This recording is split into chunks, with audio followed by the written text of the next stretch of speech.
അച്ഛനെന്തിനാ അവരുടെ കാര്യത്തിൽ ഇത്രയും കൺസേൺ കാണിക്കുന്നത്? അവര് കേവലം ഒരു ഹോം നേഴ്സ് അല്ലേ? നീ എന്താ ഒരുമാതിരി നന്ദിയോട് പറയുന്നത്? അവരൊരു ഹോം നേഴ്സ് മാത്രമാണോ? അങ്ങനെയാണോ നിങ്ങൾ അവരെ എന്റെ മുന്നിൽ ചിത്രീകരിച്ചത്? ശ്രീലക്ഷ്മി ഇപ്പൊ എന്ത് ചെയ്യാ സാവിത്രി? ആ കൊച്ചിന് ഒരു മനസ്സുഖവും ഇല്ല. ഒരുമാതിരി ഉമ്മത്തുങ്കാ തിന്ന പാതിര കൊരങ്ങനെ പോലെ ഇങ്ങനെ ലാഗി നടക്കുക. ആ എന്നാ രുക്മിണി ആ കൊച്ചിനെതിരെ കൂടോത്രം ചെയ്തിട്ടുണ്ട്. മ്ലാഞ്ചിയാണ് നടക്കുന്നതെങ്കിൽ എന്തെങ്കിലും സംഭ്രമ കൂടോത്രമായിരിക്കും. എന്തോന്ന് കൂടോത്രം? സംഭ്രമ കൂടോത്രം. സംഭ്രമം? ദേ, നിങ്ങൾ അച്ഛനും അമ്മയും ജ്യോതിലക്ഷ്മിയുടെ കാര്യത്തിൽ ഒരു തീരുമാനം എടുക്കണം. ജ്യോതിലക്ഷ്മി അല്ല, ശ്രീലക്ഷ്മി. ആ എന്ത് ലക്ഷ്മിയെങ്കിലും ആവട്ടെ, അതിന് ഞാനെന്തോ വേണം? കണ്ട കാര്യം ഞാൻ വന്ന് പറഞ്ഞു. ആ കൊച്ചു ഒരുക്കി ഒരു പിരിയൻ കമ്പിയില് തുണി ചുറ്റിയ രൂപത്തിലായി. ഞാൻ പറയാനുള്ളത് പറഞ്ഞു. പരദോഷണക്കാരിയാണെന്ന എനിക്ക് പേര്. ഞാൻ ചെയ്ത ഉപകാരമാണെന്ന് എത്ര പേർക്കറിയാം?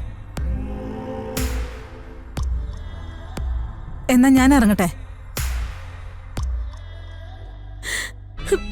വിഷമാണെങ്കിലും ചില നേരത്ത് അവളൊരു പാലും വെള്ളവും.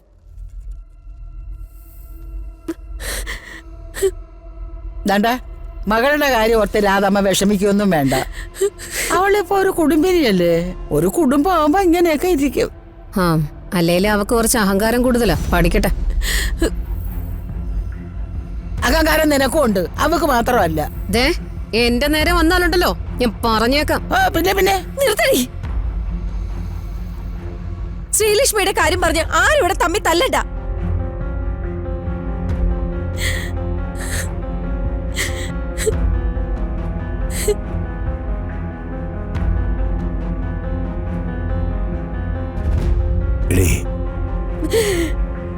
അവക്ക് മാത്രം എന്ത് വേണുവേട്ടാ ഈ കഷ്ടപ്പാട് വിഷമങ്ങളും?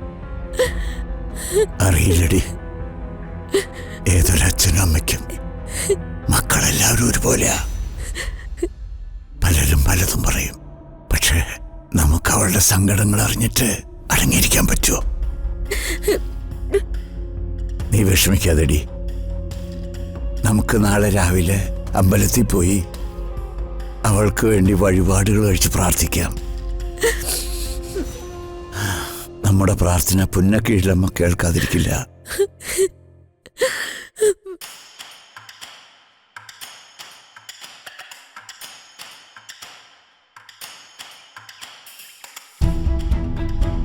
സത്യം പറഞ്ഞ ആ സ്ത്രീ ഒരു കുഴപ്പക്കാരിയല്ല. ഒരിക്കലും അല്ല. അവരെ ഏതോ കാരണത്താൽ ഈ അംബിക പെടുത്തിയിരിക്കുക.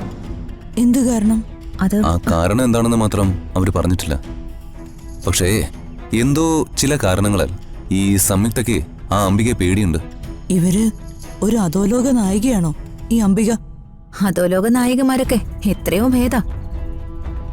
അവരൊക്കെ അധോലോകത്ത് ചെന്നപ്പെടാൻ എന്തെങ്കിലുമൊക്കെ റീസൺ ഉണ്ടാവും. ഇവിടെ അങ്ങനെയാണോ? മനുഷ്യൻ ഇത്ര വൃത്തികെട്ട ജീവിയാണെന്ന് ഇവരെ കാണുമ്പോഴാ തോന്നുന്നത്.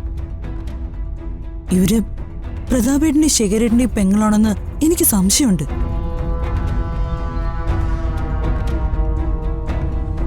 എന്താ ഇവിടെ? അച്ഛൻ വരുന്നു. ആ രാജു സർ, ആ പവിത്ര സ്റ്റേ സേഫായിട്ട് കൊണ്ടെത്തിച്ചോ? ഞാൻ ഉദ്ദേശിച്ചത് അവരെ എത്തേണ്ടടുത്ത് കൊണ്ടെത്തിച്ചോ എന്നാണ്. എത്തിച്ചു സർ. എന്നിട്ട് അവരുടെ വീട് കണ്ടോ? വീട്ടിലാണോ അവരെ കൊണ്ടെത്തിച്ചത്? അല്ല സർ, വീട്ടിലേക്ക് പോയില്ല. അവരെ മറ്റൊരിടത്ത് ഞങ്ങൾ എത്തിച്ചു. അല്ല, ഞാനിതൊക്കെ ചോദിച്ചത് മറ്റൊന്നും കൊണ്ടല്ല. അവര് ഒരു അഭിമാനിയായ സ്ത്രീയാണ്. അവരുടെ കാര്യങ്ങളൊന്നും അവരങ്ങനെ തുറന്നു പറയില്ല. പിന്നെ അവരുടെ ജീവിത സാഹചര്യങ്ങളൊക്കെ എങ്ങനെയാ, അതൊക്കെ ഒന്ന് അന്വേഷിച്ചായിരുന്നോ? അതിൻ്റെയൊക്കെ ആവശ്യമുണ്ടോ സർ? ഉണ്ടല്ലോ. അവരിപ്പോ എന്തായാലും നമ്മുടെ ഒരു ബന്ധുവായി മാറിയില്ലേ? അവരെ ഇപ്പോ നമുക്കങ്ങനെ ഒഴിവാക്കാൻ പറ്റുമോ? അച്ഛനെന്തിനാ അവരുടെ കാര്യത്തിൽ ഇത്രയും കൺസേൺ കാണിക്കുന്നത്? അവര് കേവലം ഒരു ഹോം നേഴ്സ് അല്ലേ? നീ എന്താ ഒരുമാതിരി നന്ദിയോട് പറയുന്നത്? അവരൊരു ഹോം നേഴ്സ് മാത്രമാണോ?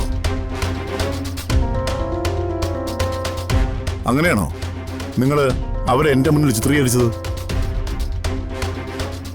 എന്റെ ജീവൻ തിരിച്ചു പിടിച്ചു തന്നതും എന്നെ പരിചരിച്ചതും അവരാണെന്ന് നിങ്ങൾ എന്നോട് പറഞ്ഞില്ലേ? എന്താ അങ്ങനെയല്ലേ?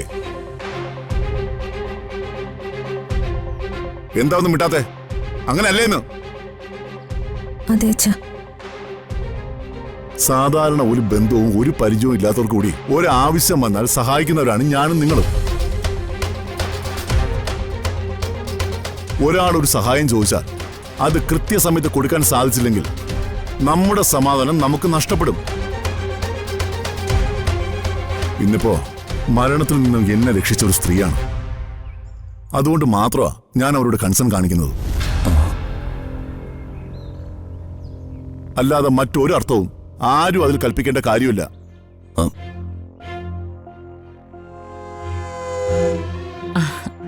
പ്രതാപ, പവിത്ര ഒരു പാവം സ്ത്രീയാ.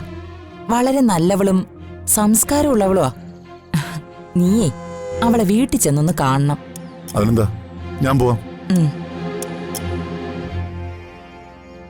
ഒറ്റയ്ക്കല്ല, ചേച്ചി കൂടി എന്റെ കൂടെ വരണം. ഞാൻ വരാം പ്രതാപ.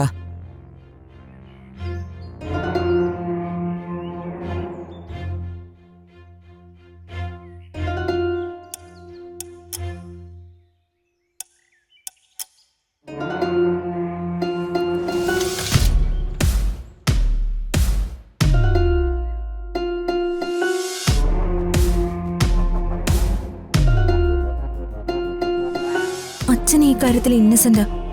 പക്ഷെ അംബിക ഇത് ആകെ വഷളാക്കും. ദൈവമേ, ഇതെങ്ങനെ പരിഹരിക്കും? ഇതിനൊരു സൊല്യൂഷൻ വേണമല്ലോ. ഇനി എന്ത് ചെയ്യും രാജു? അത് എന്നോടാണ് ചോദിക്കുന്നത്. എന്ത് ചെയ്യും രാജു എന്ന്? വലിയ ജീനിയസ് അല്ലേ? എല്ലാ പ്രോബ്ലംസും സോൾവ് ചെയ്യാനുള്ള ബുദ്ധി നിനക്കുണ്ട്. പിന്നെ എന്തിനാ ഈ പാവത്തിനോട് ചോദിക്കുന്നത്? എന്നെ വിട്ടേക്ക്. എന്താ രാജു ഇങ്ങനെ? എങ്ങനെ? സ്വയം വരുത്തി വെച്ചല്ലേ? അനുഭവിക്കാനാ പറഞ്ഞ. രാജു, നല്ല ഉദ്ദേശത്തോടെ അല്ലേ ഞാനത് ചെയ്തത്. എന്നിട്ട് ആ നല്ല ഉദ്ദേശം വല്ലതും നടപ്പായോ? പറ. എന്റെ അച്ഛനും അമ്മയും സ്ഥിരം പറയുന്ന ഒരു പഴമൊഴിയുണ്ട്, വെളുക്കാൻ തേച്ചത് പാണ്ടായി മാറിയെന്ന്. ഇതിപ്പോ അങ്ങനെയല്ലേ? അംബിക എന്നിട്ട് കുറ്റം പറയുന്നു. അവരെക്കാൾ ക്രൂരമായ പ്രവൃത്തിയല്ലേ വർമ്മ സാറിന്റെ മകള് ചെയ്തത്? സ്വന്തം അച്ഛനെ തന്നെ ചീറ്റ് ചെയ്യാ. രാജു, അച്ഛനും അമ്മയും കൂടി ഒരുമിക്കാനുള്ള ഒരു ആഗ്രഹം കൊണ്ടല്ലേ രാജു ഞാനിങ്ങനെ ചെയ്ത? ആഗ്രഹമൊക്കെ ഞാൻ മനസ്സിലാക്കുന്നു. പക്ഷെ ഈ ചെയ്തതിന്റെ ഒക്കെ ആഫ്റ്റർ എഫക്ട് എന്താ? ഈ പവിത്ര എന്നതൊരു ഭാവന മാത്രമാണെന്നും ഡയറിയിൽ നോക്കി വിളിച്ചുകൊണ്ടിരുന്നത് സ്വന്തം ഭാര്യയാണെന്നും സാർ അറിഞ്ഞാൽ എന്താ സംഭവിക്കുക?